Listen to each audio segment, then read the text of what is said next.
Rothschild claimed to be Jewish. Not the nationality of a Jew, but Jew in terms of belief in God and a follower of divine revelation. But was Mr. Rothschild a moral man? Here's a man that had 5 sons, and he sent his 5 sons into 5 countries. 1 son went to England, 1 son to France, 1 to Austria, 1 to Italy, and another remained in Germany with the father.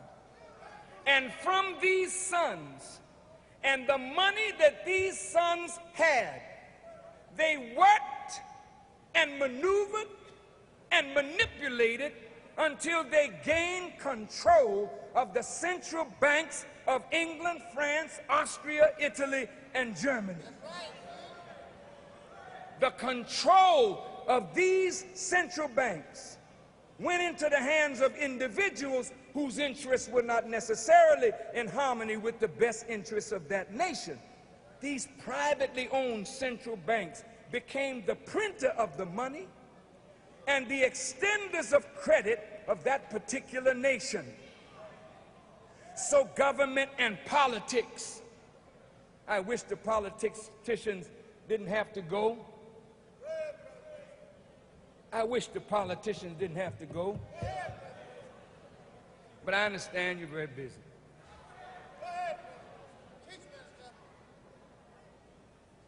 Government and politics in Europe was always controlled by the money interests. Wars were fought, and in order to fight a war, governments had to borrow money. They borrowed money from these central banks. The central banks waxed rich because they loaned money and charged interest, then took over when one side prevails against the other. And when governments could not satisfy the indebtedness, then some of the natural wealth of that country flowed to the bankers.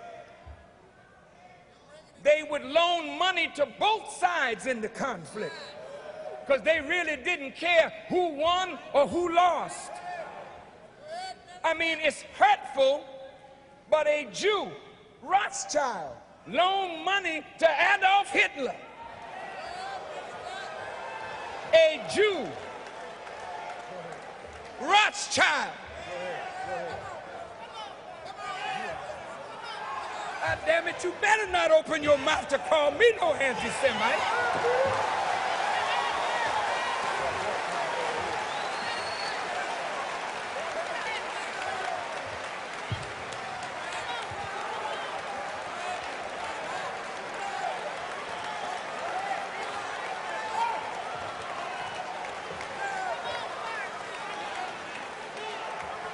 Rothschild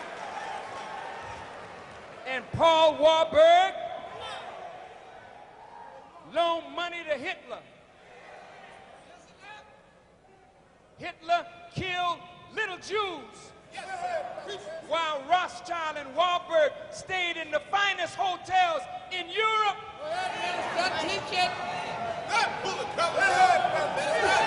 But damn it, if you can't call Rothschild anti-Semitic and Warburg an anti-Semite, then don't you open your mouth against me.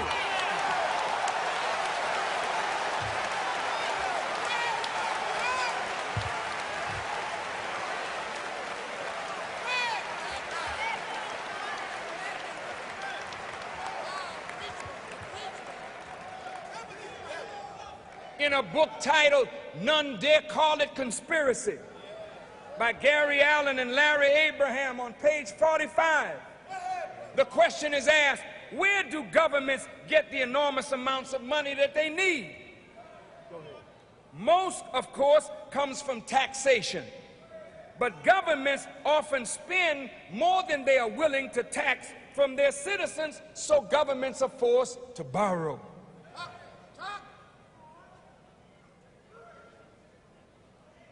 The public is led to believe that the government borrows from the people through savings bonds. Actually, only the smallest percentage of the national debt is held by individuals in this form. Most government bonds, except those owned by the government itself through its trust funds, are held by vast banking firms known as international banks. For centuries, there has been big money to be made by international bankers in financing governments and kings.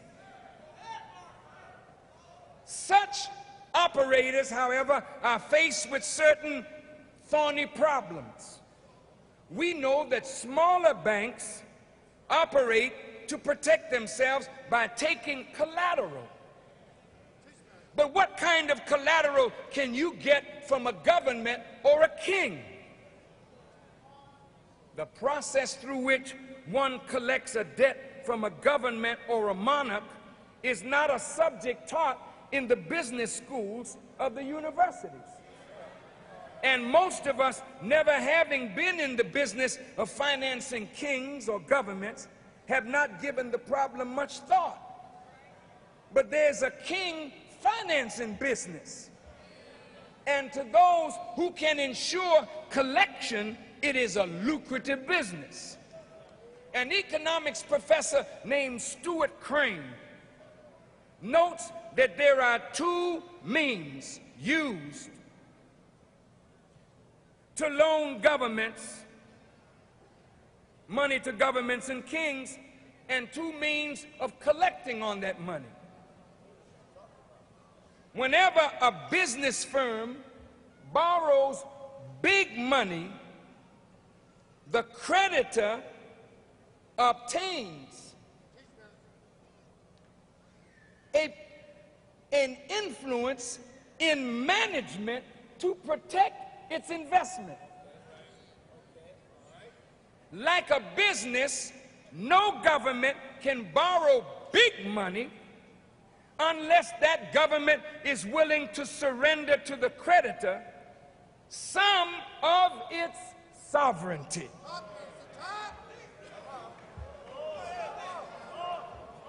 Certainly, international bankers who have loaned hundreds of billions of dollars to governments around the world command considerable influence in the policies of such governments.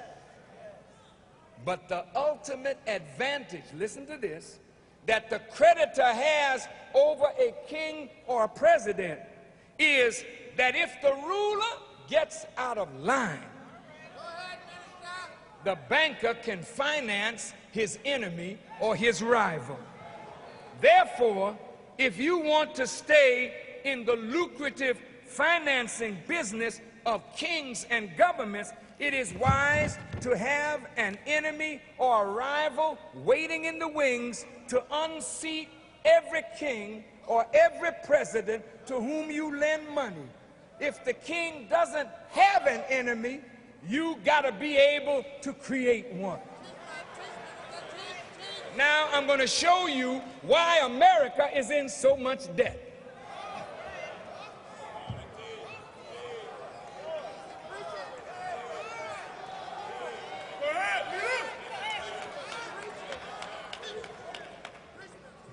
The founding fathers of this nation said they did not want private control of a central bank because to them such a bank would be the detriment of this democracy. Thomas Jefferson saw a privately owned central bank as worse than an opposing army. Thomas Jefferson wanted to keep America free from those things that led to the destruction of many nations and governments in Europe. And so a privately owned central bank was unthinkable to the founding fathers of this nation, and therefore it was written in the Constitution that only Congress should have the right to print the money and the instruments of credit. The debt of America is so great that greater hardship is now being planned by the government for the masses of the American people in order to make America solvent. Please, wake yourself up now. Come on. Come on. If you got to stand up and breathe, stand up. Stretch yourself. I'm winding this down, so come on, I don't want you to sleep now. Give me some water.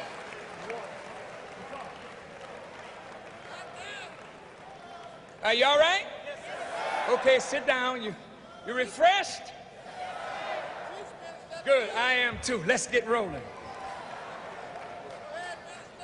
The great sweep in the November elections that brought the Republicans into the control of the Senate and the House of Representatives and the majority of the governor's mansion of this nation sent a message to the government that the American people are greatly disturbed over the course of this nation, and they all are seeking change. The majority of the American people may not know what change they want, but they definitely desire change for the better. The Republican Party has come up with a theme. They call it a contract with America. This contract or agreement is to reform the government in such a way where great amounts of money can be saved, spending is to be brought in line, taxes are to be reduced. But this contract with America, to many seems, in gangster terminology, to be a contract on America, where the contract says the poor and the weak must be eliminated. There is no way that the Speaker of the House, Newt Gingrich, or Senator Dole, or the Republican Party can solve the problem of the tremendous debt of this nation without exposing the root of this problem and the conspiracy that brought America to her wretched debtor condition. Every home needs a balanced budget. A balanced budget means that we do not spend more than we take in or have debt greater than our ability to handle without over-borrowing that will destroy the economy of our homes. Serious financial problems are at the root of most of our domestic quarrels. The tremendous stress on the breadwinners in the American family is such that this stress leads to spousal abuse. Women abusing the men, men abusing their wives, the abuse of the children, the breakup of the family. So balancing the budget at home is one of the keys to a stable family environment. Since this is so in individual homes, it is also true in the larger context, the country, the nation. The nation called America is going toward $5 trillion in public debt. This debt is so great that in order to balance the budget, such drastic cuts have to be made that the poor and the weak will suffer the most. So this contract with America is a contract on America's poor. Even the thought of raising the age level at which time the elderly will receive Social Security to 70 years of age is a sign that the Social Security of those who have paid into it is in deep trouble. The government, if it raises the age limit to 70, is betting that most of those who paid into this fund will never live to see 70 years of age, and therefore Social Security will not have to be paid. Thank you.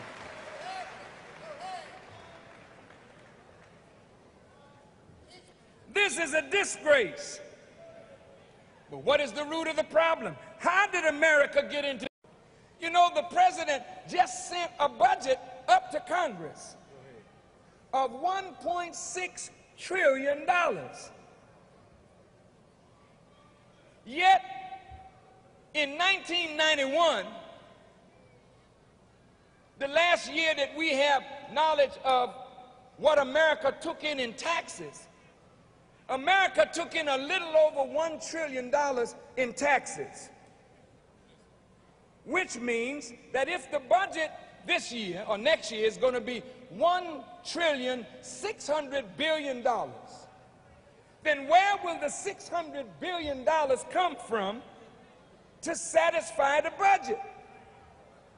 At this rate, if America cuts taxes and yet is increasing its budget, by the time Clinton leaves office, if he only has one term, the country will be $6 trillion in debt.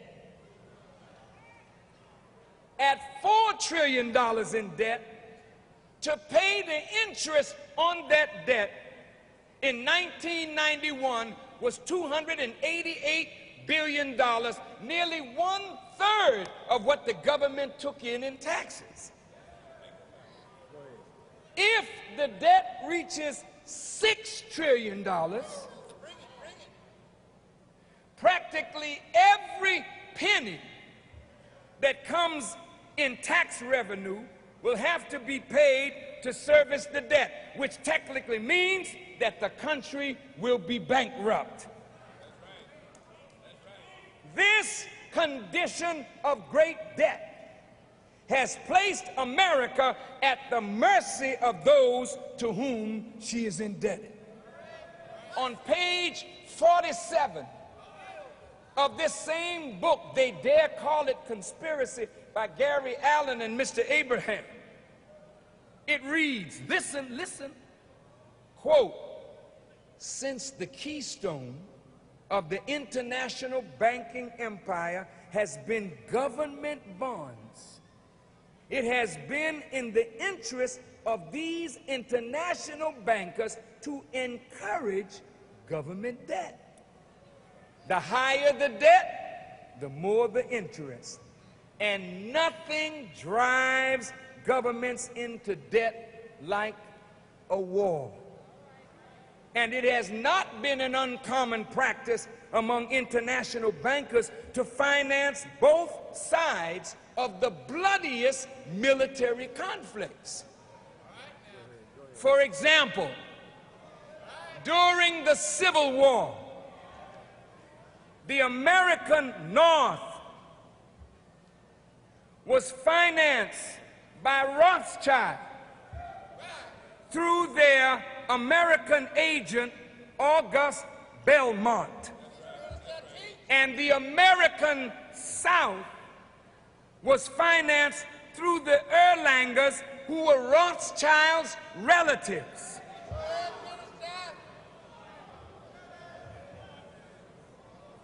But while wars and revolutions have been used by international bankers in gaining or increasing control over governments, the key to such control has always been control of money. You can control a government if you have that government in your debt. A creditor is in a position to demand the privileges of monopoly from the sovereign. Oh man, this is heavy stuff.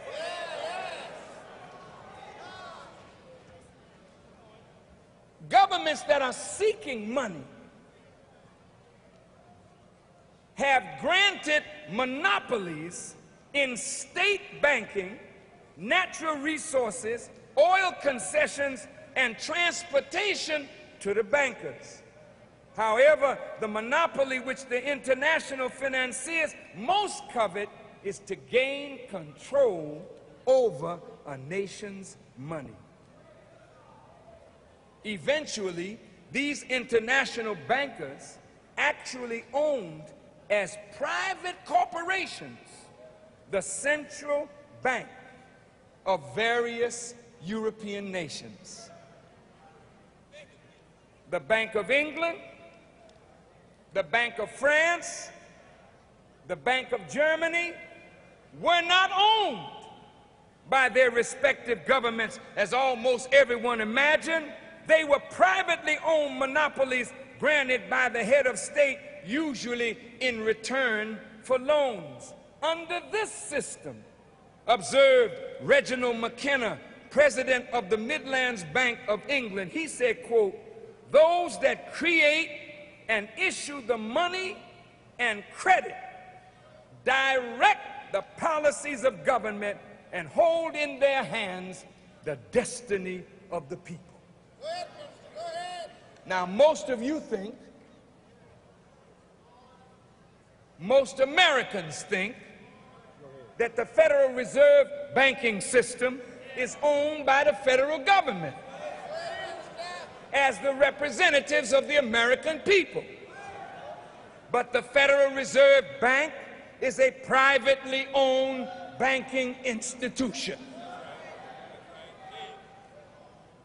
On page 59 of this same book, it reads, "The Federal Reserve controls our money supply and interest rates and thereby manipulates the entire economy, creating inflation or deflation, recession or boom, sending the stock market up or down at whim.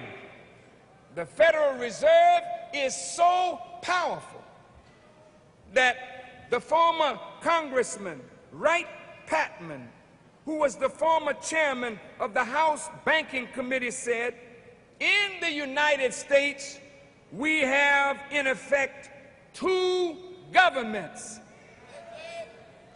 We have the duly constituted government, then we have an independent, uncontrolled, uncoordinated government in the Federal Reserve System operating the money powers which are reserved to Congress by the Constitution.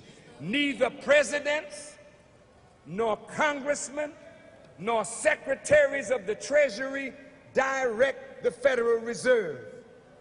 In the matters of money, the Federal Reserve directs them." This was written about 30 years ago. Well, is it so today? Recently, the chairman of the Federal Reserve Board, Mr. Alan Greenspan, came before Congress to hint to the Congress that the Fed would raise interest rates again. So for the 7th time in a year, interest rates have been raised. The chairman of the board of General Motors and Ford is now seeking an audience with Mr. Greenspan to plead with him not to raise the interest rates any further. And if Mr. Greenspan agrees, this will be the first time, according to what we have read, that the Federal Reserve has agreed to sit down directly with the heads of business. The Federal Reserve sits down with the heads of government. Go ahead, Minister, go ahead. Why would business plead to the Federal Reserve not to raise interest rates?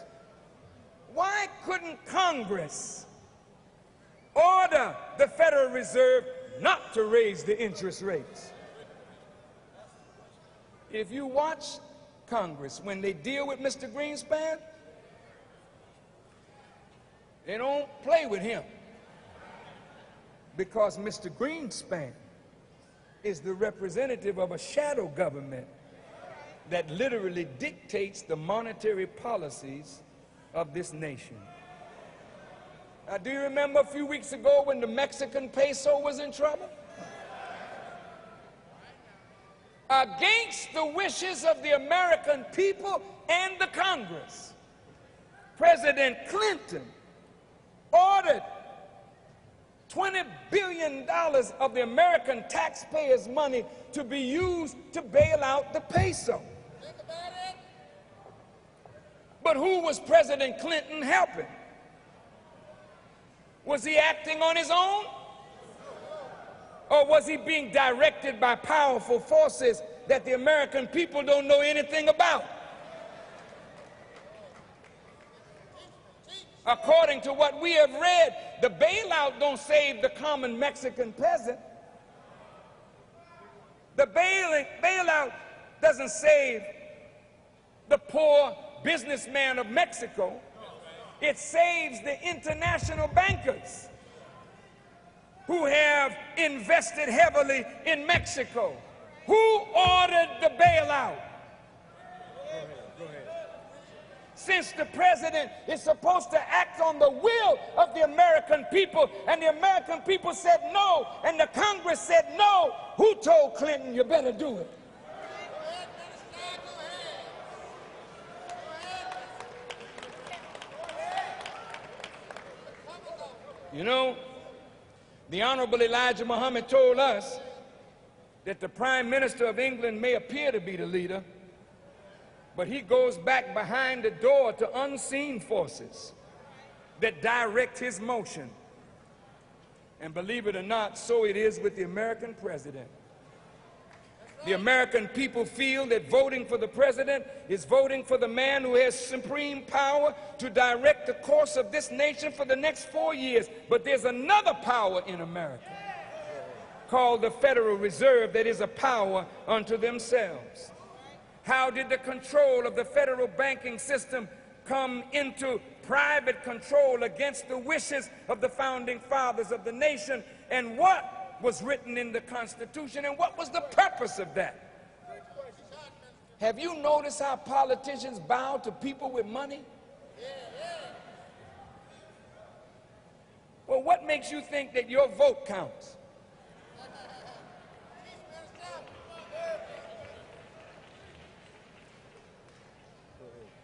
It is money that buys political influence and oftentimes political elections.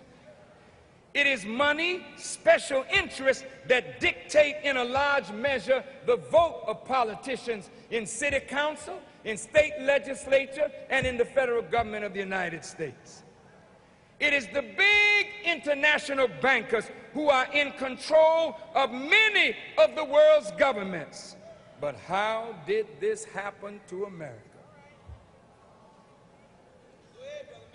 The financial woes of this country produce a ripple effect throughout the earth.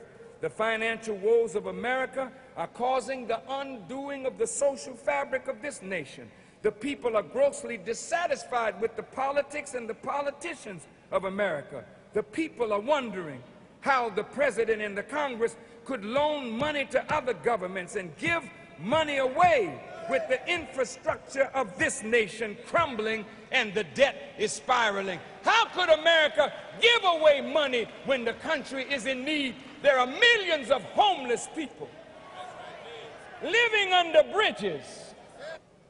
Brothers and sisters, the Honorable Elijah Muhammad, in saying that when America went off the gold and silver standard, her financial doom was sealed, this is a very big statement. Because the financial doom of a nation brings down its government. When Germany lost the value of the German mark, the government went down right behind it. Whoever and for whatever reason, America was taken away from the gold and silver standard that made her financial doom something that is bound to happen, then those same traitors are responsible for ultimately bringing about the ruin of the government of the United States. Now, let's close. Don't move, don't move. Did you know that from 1900 to 1913, the federal government had a very manageable debt into the millions of dollars? But in 1913, something happened. 4 things were set up in the year 1913. First, the Federal Reserve Bank, the IRS, the FBI, and the Anti-Defamation League of B'nai B'rith all were set up in the same year. Is that a coincidence, or is there a tie-in? I don't have time to go into all the details, but by the help of Allah, I'll do that in further writings if it is the will of Allah. But it's enough to say that two German Jews, Paul and Felix Warburg, and the international bankers of Europe wined and dined a senator named Nelson Aldrich, who was the maternal grandfather of Nelson Aldrich Rockefeller. And they wined and dined him for 2 years, showing him the central banks of Europe. Senator Aldrich came back to America and was given the job of being a part of the national study of the national monetary system. Nelson Aldrich with Paul Warburg had a secret meeting in Jekyll Island, Georgia, off the coast of Georgia. And in that secret meeting, what came out of it was the basis of the Federal Reserve Act. They tried to get it through Congress under the name the Aldrich Federal Reserve Act. But since Aldrich was so tied to the international banking system, the members of Congress under the leadership of President Taft, they voted it out. So they went back to the drawing board and they redid it. And they pushed it through on December the 22nd, 1913, just as Congress was about to break for the Christmas recess. Wanting to get home quick, they pushed it through. And the Federal Reserve Act became law. But in 1912, there was a great presidential election where William Taft was challenged in his own party by Teddy Roosevelt. Both Roosevelt was financed by some of these international bankers. They hated Taft for his derailing of the Aldrich Federal Reserve Act. So they wanted to get at Taft. But they felt that a Republican shouldn't bring this act before Congress. It would be better if it came through a Democrat. So they same bankers put money behind Woodrow Wilson. And Woodrow Wilson sold the American presidency to the international bankers. He was elected in 1912, and in 1913, the Federal Reserve Act became law, and the Central Bank of the United States was taken over by a group of private banking institutions. Then somebody else began printing the money. Like Rothschild said, he don't care who rules as long as he controls the purse strings. In 1913, America was not yet at war. In the last winter solstice of the 6,000-year rule of the enemy, America was betrayed by one of her presidents and one of her senators and one of her members of the United States Treasury. Go ahead, Minister. Come on. Do you know why I'm teaching this subject on Jesus Saves? Because after I say what I'm saying today, if I ain't got a Savior, I'm sure going to need one after I say what I say today.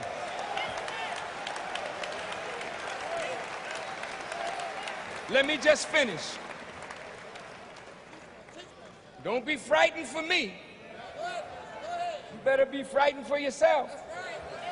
Because some stuff is going down in America right now as we speak.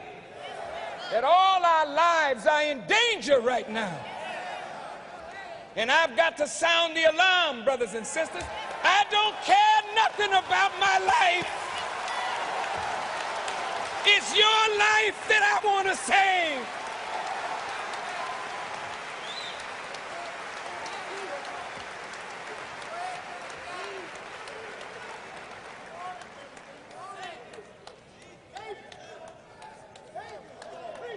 Listen, now that the bank that prints money is in the hands of private interests, the idea is to push up and inspire the government to borrow. How do you do it? Get America into war. The war in Europe started in 1914.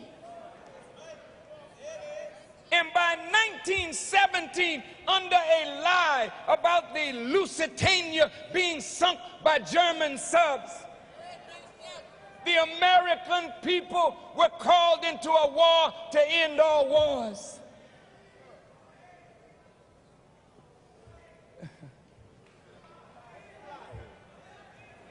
Oh, this is heavy, man.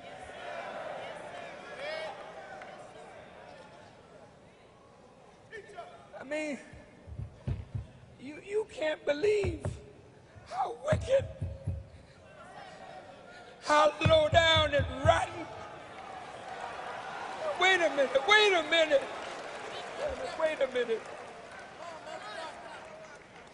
You can't believe how wicked these people are. To play games with your lives and the lives of your babies. Create a war just to get more money, to charge more interest, and send your babies to die for bullshit.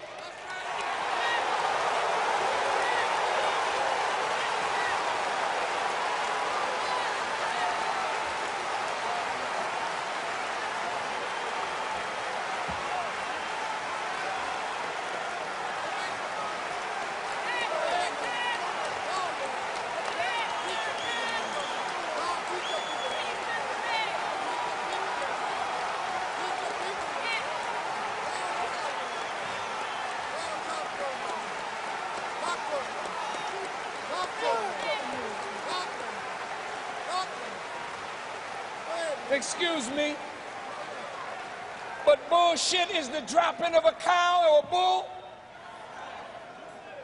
It's BS, it's lies, it's deceit.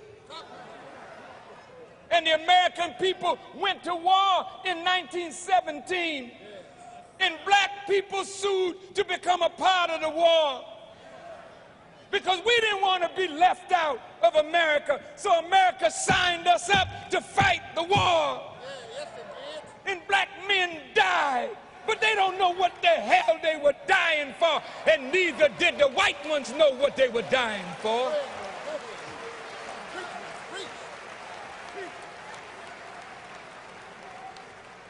But the man of sin gotta be revealed. And I thank God that he put it in my heart.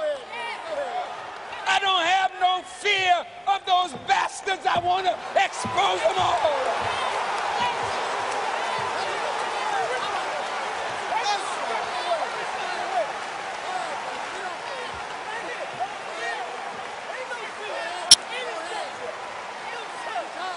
God is present. God is in the world. to you by my life that God has power to save. Don't worry about me. Go ahead. You better worry about yourself. Go ahead. Go ahead. Excuse my language, Come on. but they are bastards. They're illegitimate children of God. Go ahead. That's who they are. Go ahead. Go ahead. Go ahead. Preach to God. Preach to your people, man. When America started borrowing money, they had to have a way to pay it back. Talk, Master. And that's how they thought of the IRS. Then they started taking income tax. Talk. But by that time, the Rockefellers and the Carnegies had their money in trust funds, and they had found a way to get around paying taxes. But the taxes were for the poor and the middle class. Teach. It was a gradual income tax Right, brother, man. that was to keep on escalating.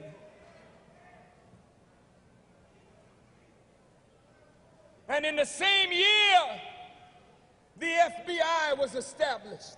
Come on, man. Come on. You think the FBI is out here to fight crime? Come on, man. Preach. The FBI have done some of the most wicked criminal things in this country against the citizens of America.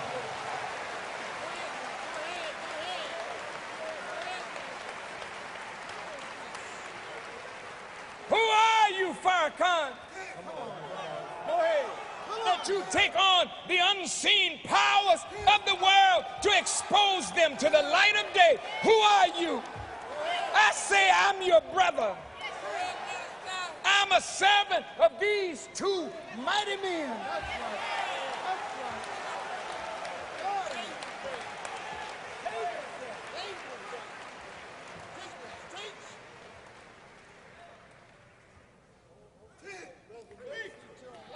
The FBI has spied on and sought to persecute everybody, white or black, that tampers with control of the poor people.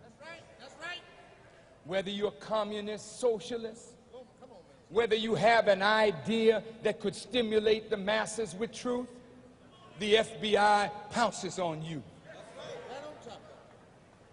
In the same year that the FBI was established, the Anti-Defamation League was established. The Anti-Defamation League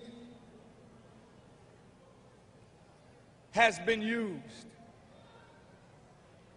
to cover up and to fight against anybody that is not necessarily anti-Semitic, but anybody who will expose those Jews who have been at the root of the control of the banking system